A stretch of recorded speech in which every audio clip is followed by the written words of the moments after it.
Assalamualaikum warahmatullahi wabarakatuh. Perkenalkan, nama saya Ahmad Fauji Sidik. Ini saya akan membahas mengenai cooperative learning.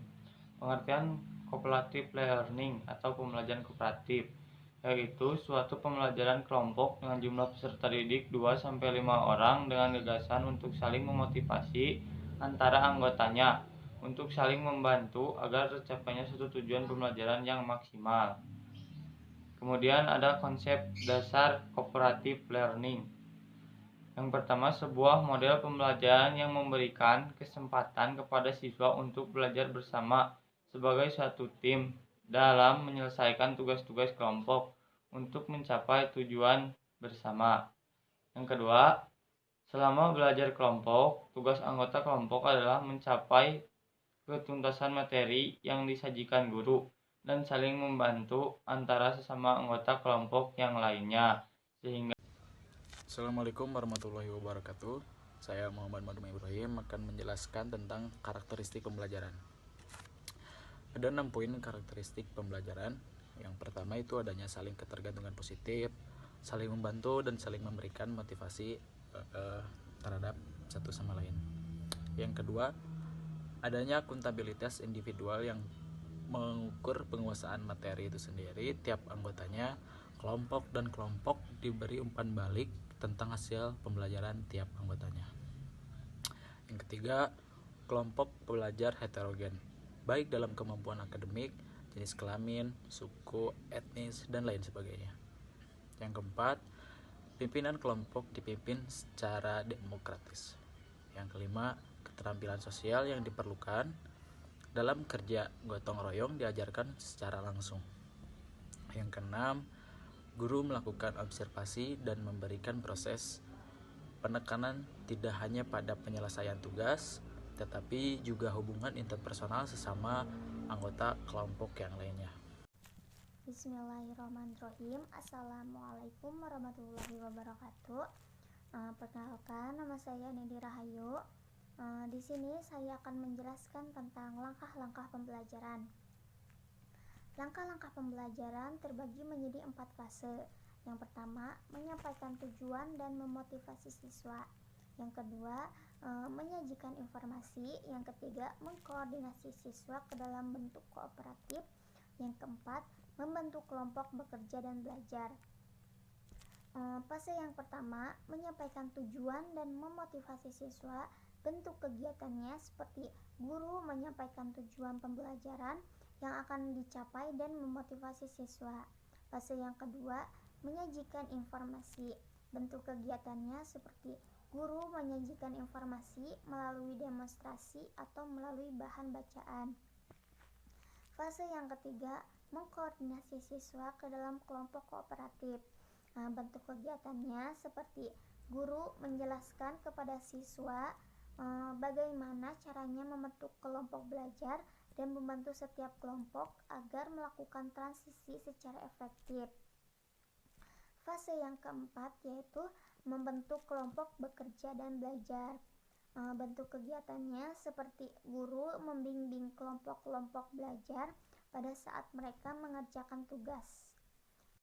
Oke, selanjutnya saya akan melanjutkan materi-materinya yaitu tentang STAD atau Student Team Statement Division.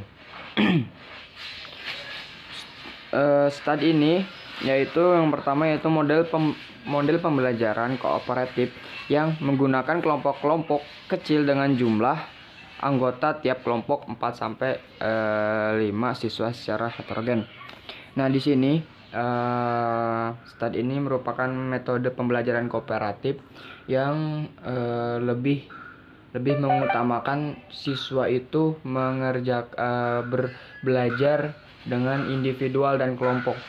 Meskipun di sini dengan kelompok, pelajaran kooperatif di sini menuntut siswa agar mereka bisa memahami materinya.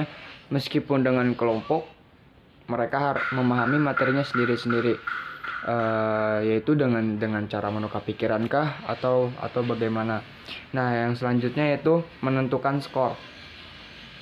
Menentukan skor di sini siswa dapat melalui pretest yang dilakukan guru sebelum pembelajaran kooperatif metode STAD ini, dimulai dari skor tes paling akhir yang dimiliki oleh siswa.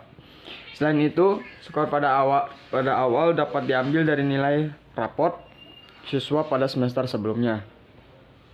Nah, selanjutnya yaitu pengaturan tempat duduk. Pengaturan tempat duduk pun di sini merupakan salah satu yang terpenting dari metode pembelajaran kooperatif ini dalam STAD. Kenapa ada pengaturan tempat duduk? Karena ini sangat penting bagaimana siswa nanti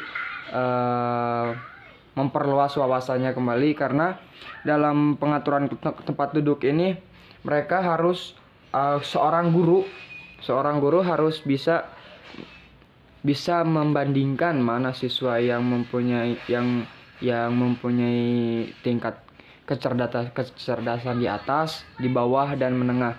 Karena bila misalkan dalam pengaturan tempat duduk ini satu kelompok misalkan hanya ada siswa-siswa yang kurang dalam pembelajarannya, atau bisa dibilang kurang memahami materi, maka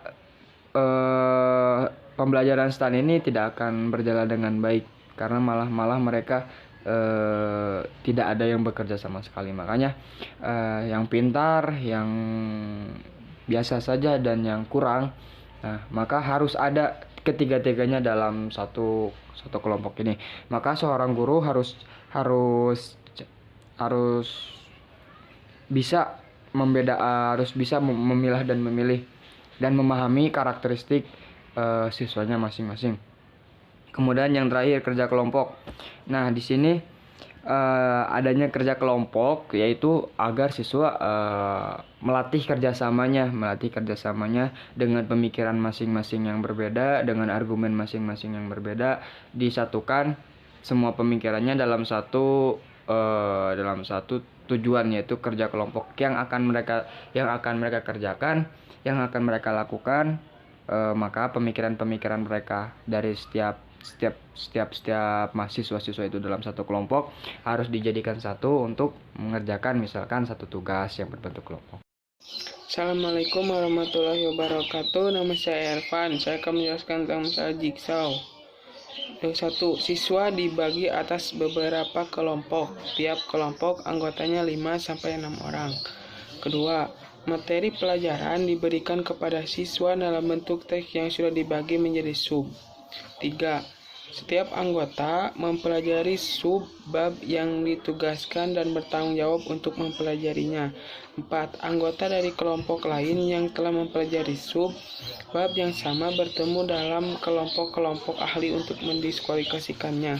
Kelima, setelah diskusi bersama para ahli, anggota kelompok kembali pada kelompok dan bertugas mengajarinya.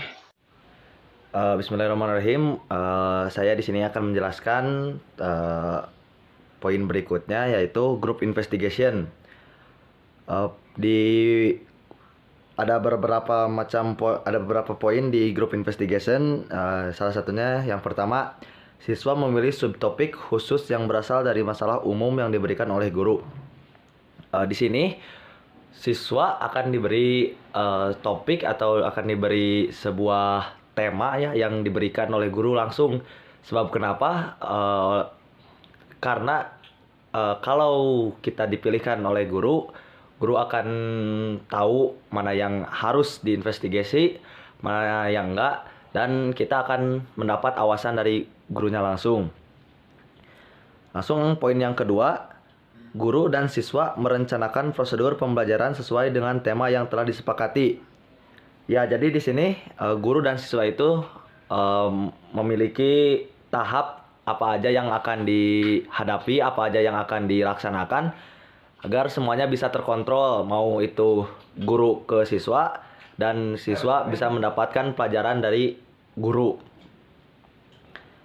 Langsung poin ketiga, di sini ada kegiatan pembelajaran melibatkan ragam aktivitas dan keterampilan. Ya, di sini memiliki beragam macam aktivitas ya. Jadi bebas gimana caranya, yang penting tema dari guru yang telah diberikan kepada siswa itu harus beres dan harus mencapai tujuannya, mau bagaimana itu aktivitas sesuai prosedur yang telah ditentukan tadi di poin kedua antara guru dan siswa. Langsung di sini ada poin yang selanjutnya yang keempat, siswa menganalisis dan mensintesiskan informasi yang telah diperoleh pada tahap sebelumnya. Ya, itu benar ya. Langsung saja yang kelima, sebagian atau semua kelompok mempresentasikan hasil penyelidikan secara menarik kepada seluruh kelas dengan tujuan siswa yang lain saling terlibat satu sama lain dan dalam pekerjaan mereka. Jadi setelah subtopik atau setelah masalah itu beres atau masalah itu telah di-investigation sama sama sekelompok siswa yang tadi telah diberikan oleh guru, lalu mereka mempresentasikan kepada teman-teman yang lain. Misalnya sekarang ada 40 peserta didik, lalu dibagi 4 kelompok jadi 10-10. Si 10 ngebahas A, 10 ngebahas B, 10 ngebahas C, 10 ngebahas D. Lalu si 10 yang ngebahas A setelah beres mereka mempresentasikan kepada 10 yang A, B, C, D. Yang B, C, D itu agar yang B, C, D itu juga mendapat ilmu dari si A dan bisa berdiskusi di tengah presentasi tersebut. Lalu yang selanjutnya yang terakhir, siswa dan guru mengevaluasi tiap kontribusi kelompok terhadap kerja kelas sebagai suatu keseluruhan. Ya, tuh kan. Jadi di sini pada tahap selanjutnya mengevaluasi apa yang kurang dari kelompok yang tadi presentasi. Misalnya dari yang A itu yang kelompok 10 yang A ya, sama si B dikritik atau ini ada yang kurang atau kurangnya yang sebelah mana. Nah, jadi kita sebagai guru atau siswa ya yang di situ bisa mengevaluasi bareng kelompok yang ada di depan kita yang sedang berpresentasi. Assalamualaikum warahmatullahi wabarakatuh. Nama saya Sofia Nur Humaira Salma. Di sini saya akan menjelaskan tentang tim games turnamen. Yang pertama, guru menjelaskan tujuan pembelajaran dan menyiapkan kartu soal, lembar jawaban, dan alat atau bahan. Jadi di situ guru tuh menjelaskan apa aja buat games turnamen tuh. Terus juga guru juga menyiapkan kartu soalnya, lembar kerjanya, dan alat-alatnya atau bahan-bahannya. Kedua, siswa dibagi menjadi beberapa kelompok. Tiap kelompok anggotanya 5 orang. Jadi siswa itu dibagi sama gurunya tuh jadi beberapa kelompok gitu. Nah, tiap per kelompoknya tuh ada anggotanya tuh ada 5 orang. Dan yang ketiga, guru mengarahkan aturan permainan. Dalam permainan terdiri kelompok pembaca, kelompok berentang, 1-2 dan sebagainya.